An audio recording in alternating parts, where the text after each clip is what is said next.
basically, if you have an LLC. I want you to also understand that the target of this law is not big corporations, right? This is not one of those like corporate laws that I often kind of ignore because it has very little application for a self-employed person.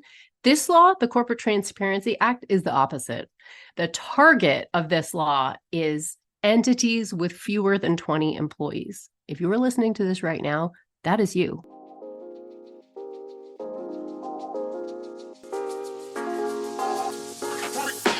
Welcome to the Sunlight Podcast. In this show, we're talking about taxes, money, and careers for self-employed people who have a big vision for changing the world with their work. I'm your host, Hannah Cole, artist, tax pro, and the founder of Sunlight Tax. If you're a creative or soul-centered entrepreneur or wellness practitioner who wants to grow your business sustainably, manage your taxes, and build a stash of fuck you money so you can control your time and have a bigger impact with your work, you are in the right place.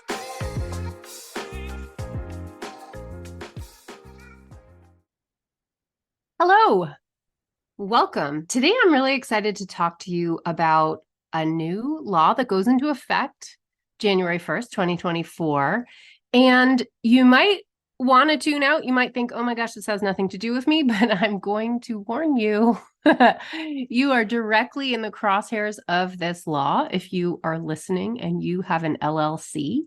And so I want to tell you what the new law is, what it's meant to do, and then what you actually need to do to make sure you get into compliance and stay in compliance. All right, let's go.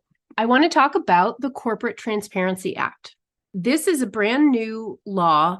Basically, it's been years in the making, and honestly, it is a very positive development. It's a very good thing. It's essentially through FinCEN, which is the Financial Crimes Enforcement Network, which is part of the U.S. Treasury. It's a very small agency inside the Treasury. And FinCEN has developed this law basically to combat money laundering, human trafficking, and financial crimes. All right. So it's a very good thing. And the reason that this law is so important is because in the United States, it is so incredibly easy to form a corporation. This is done at the state level, not at the federal level. And something that is very interesting here is that it's one of those cases where the most lax rules are the ones that win. You've probably heard of Delaware corporations, but there's actually far more than that. Like South Dakota has become a big one. There's a lot of the rules in the various states about what is required of you when you form an LLC are so minimal that they do not even require you to report who owns the LLC. As you can imagine, what this enables is the making of a shell corporation. So what's interesting is that it used to be that when you thought of a shell corporation, you would think of, an island in the Caribbean. But what's happening now is that the U.S. has actually taken the lead. The U.S. is now the leading jurisdiction for the incorporation of shell companies, beating the traditional tax havens like the British Virgin Islands or the Cayman Islands.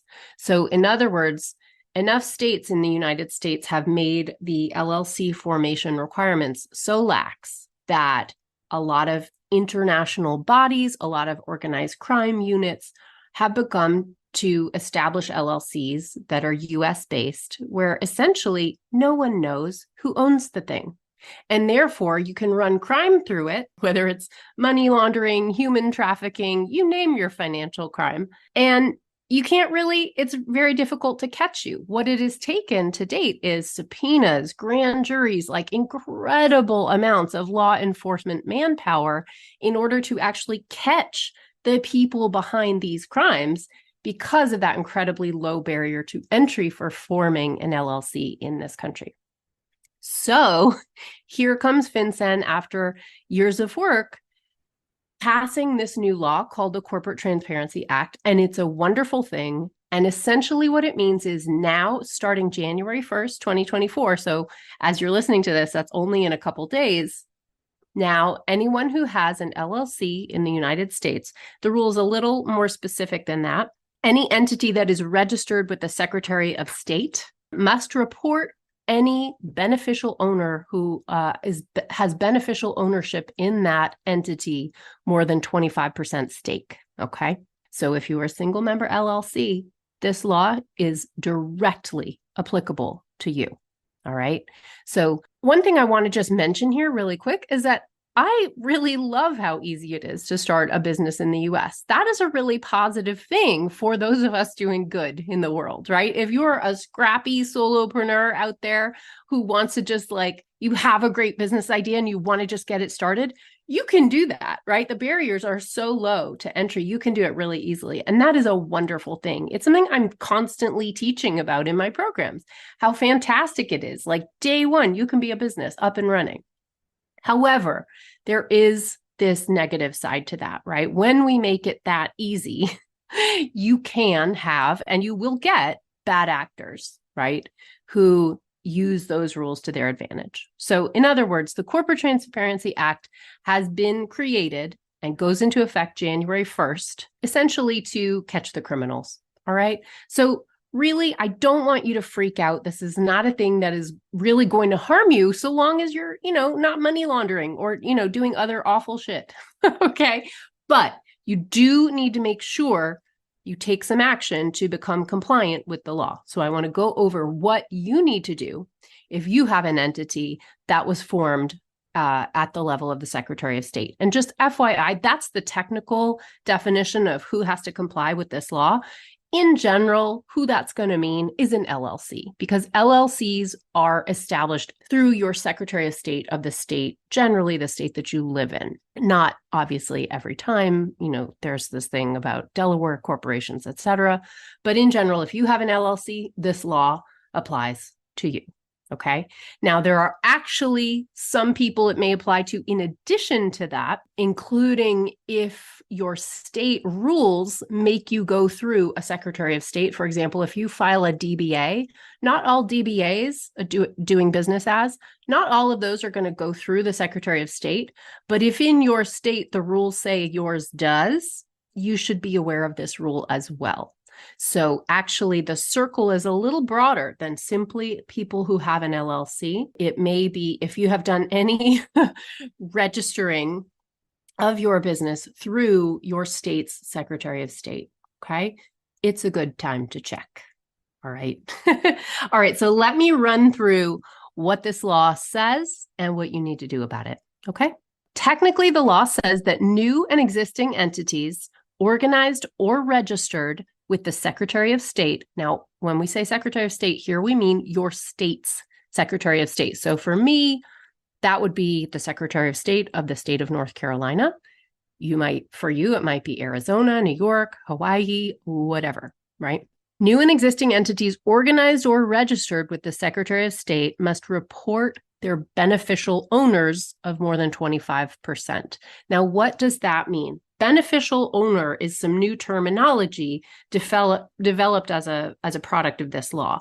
In other words, what we're looking to do with this law is to identify who's behind the LLC. In other words, all that anonymity that you might have gained with the LLC, we're going to say, we're going to put all the names of the beneficial owners, the people who are behind these LLCs, we're going to put those into a database.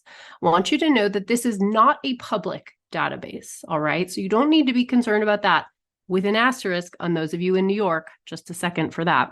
But in general, if you're outside of New York, it is a non-public database, but it will be accessible to law enforcement, okay? Various agencies of law enforcement. This is expected to affect about 32 million different entities. And again, it's run by the Financial Crimes Enforcement Network, FinCEN, which is a division of the U.S. Treasury. Now, New Yorkers, pay attention for a second. I want you to know that New York State actually passed its own version of this, right? So kind of riding along this wave. New York passed the LLC Transparency Act. Now, in New York, my understanding, and some of this guidance is still kind of coming down. So my understanding is that in New York, this is specific to LLCs, whereas the federal law is a little more broad than that. In New York, effective in 2025, so 1 year later, the New York law comes into effect. And the one thing I want you to know about New York is effectively, you're going to have to, if you have an LLC developed through the Secretary of State of New York, then you are going to have to do this filing, and the database is public. Okay, so that's a little warning for you right there. I do not know yet. The details about these filings have not come out yet. And yes, I know that they're coming up, the federal one, in just a couple weeks.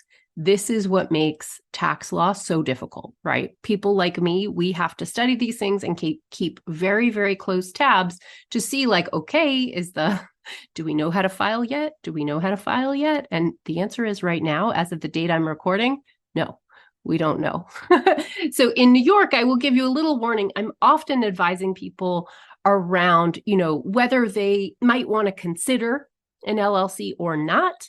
And the thing that I always just say to people is LLCs are something that you can look up at the Secretary of State, at the state where the LLC was formed. This has always been true. And your address will be part of public record.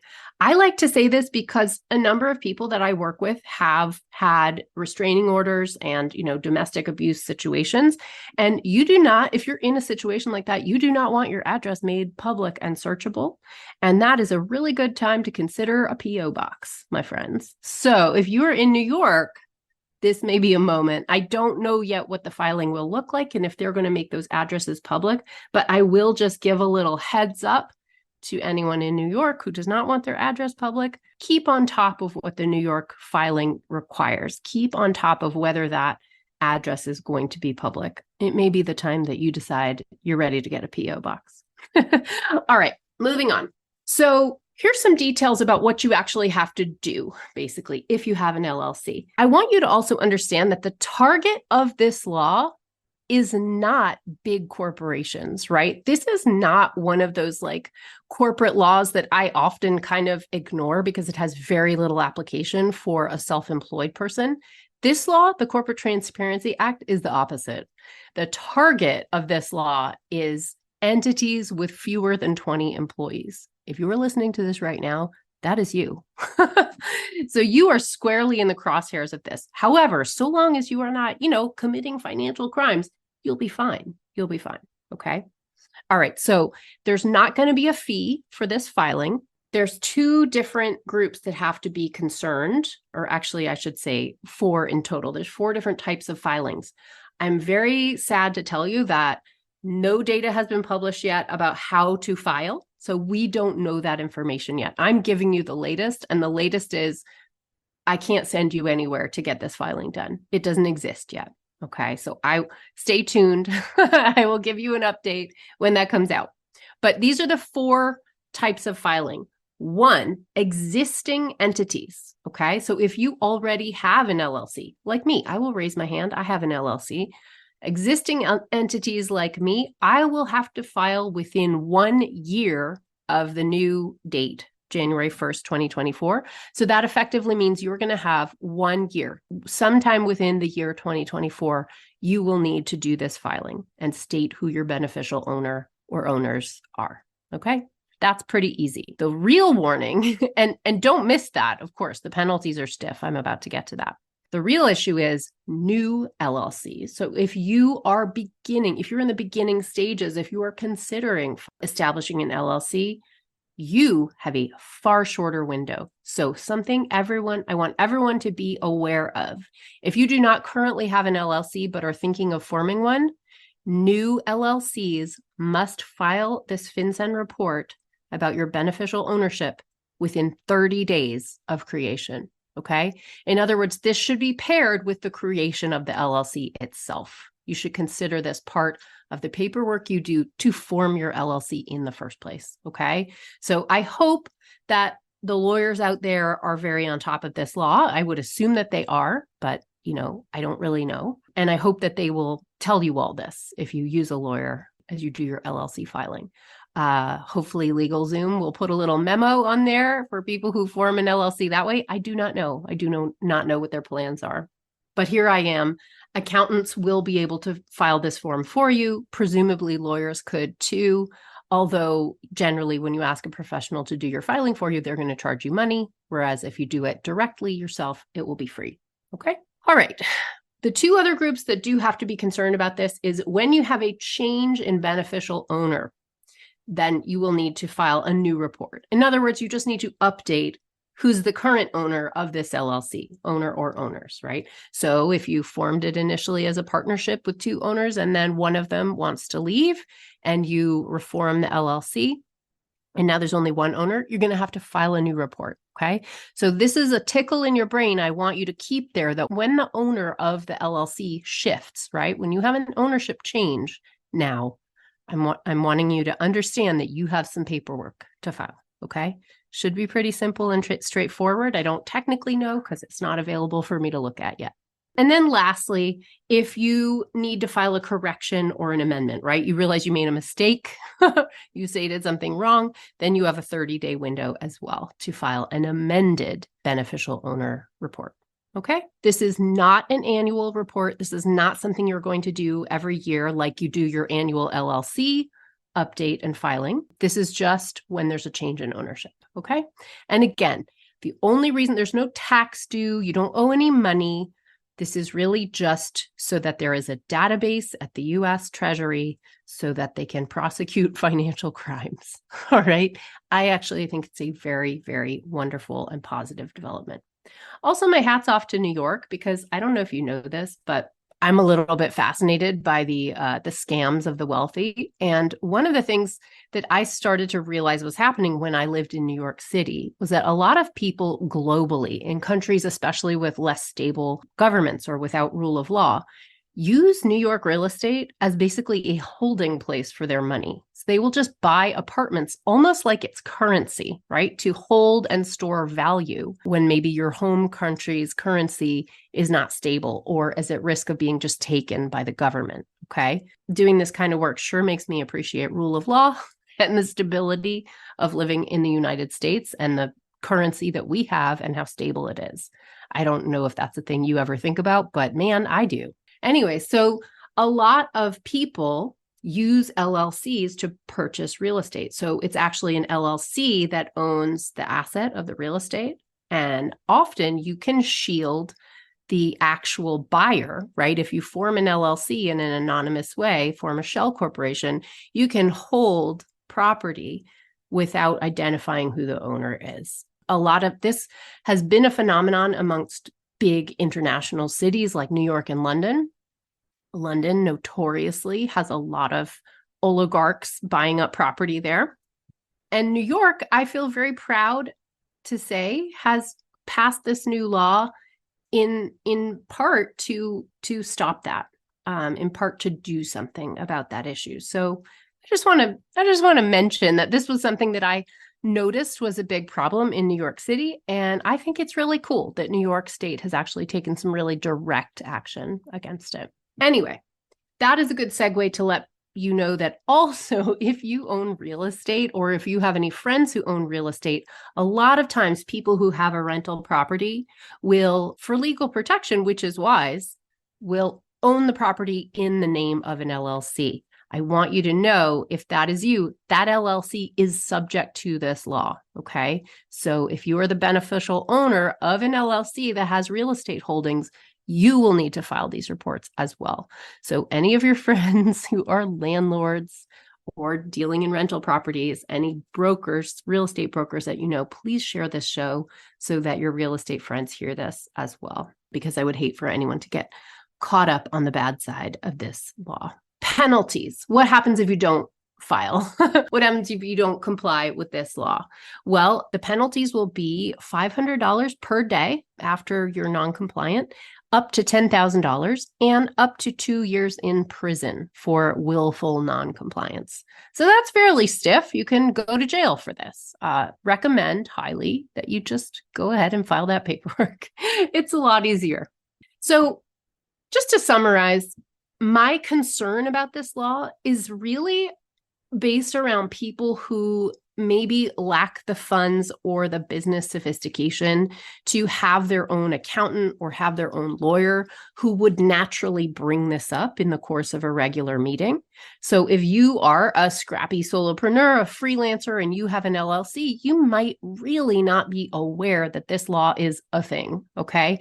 So that's why I wanted to get this episode out. It's for you, because I want you to know if you have a filing with the Secretary of State of your state. If mostly that means if you have an LLC, you are going to need to do this filing to make sure you're compliant and make sure that you do not face any of those stiff penalties or, God forbid, jail time. So I definitely hope that if you know a professional development organization that helps small businesses, maybe you share this episode with them, because I certainly want anybody who is small scale and scrappy to have access to this information. It's very, very important.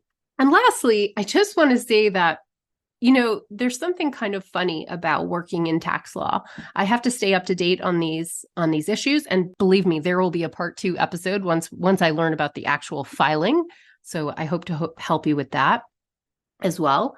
But something I find really interesting is that when I study the tax law, I find I get really optimistic. I actually think, what I get to see is like that laws are actually being passed. I think if this law didn't affect people that I work with on a daily basis, I might never have noticed that it happened. And it's possible you never noticed that it happened. And I know a lot of us like to bemoan the problems in our country, but when you see the amount of work that civil servants in this country are doing behind the scenes to actually pass laws like this, and believe me, they faced resistance. So this is a victory. If you hate money laundering, human trafficking, all those horrible, horrible things that go on because of shell corporations, you should feel a little sense of pride about the US Treasury, about the US government, because in fact, this law, the Corporate Transparency Act, is really there to stop it. So I hope that makes you feel a little bit good, right? So you have a little bit of paperwork. Okay. Is that a small price to pay to stop, teenagers from getting trafficked? Like they just busted a prostitution ring in the Boston area I just learned about when I was home for Thanksgiving. So this stuff really happens, and I think it should stop. So go US Treasury, go Biden administration. I feel really proud to be part of a country that, you know what, despite all the bad press, it's functional. All right. Please pass this episode on to anybody you know who needs to hear it, anyone who you think might have an LLC or be considering forming an LLC, because they definitely are going to need to get involved and do this filing. All right. Thank you so much for listening, everybody. Have a great day. See you on the next one. Thank you for listening. If you like the show, be sure to subscribe, leave a review. It really helps, and share it with a friend. I'm so grateful. This podcast is for education and entertainment only. Nothing in this episode should be taken as individual tax or financial advice. You can find all the tools, books, and links we reference at sunlighttax.com/podcast.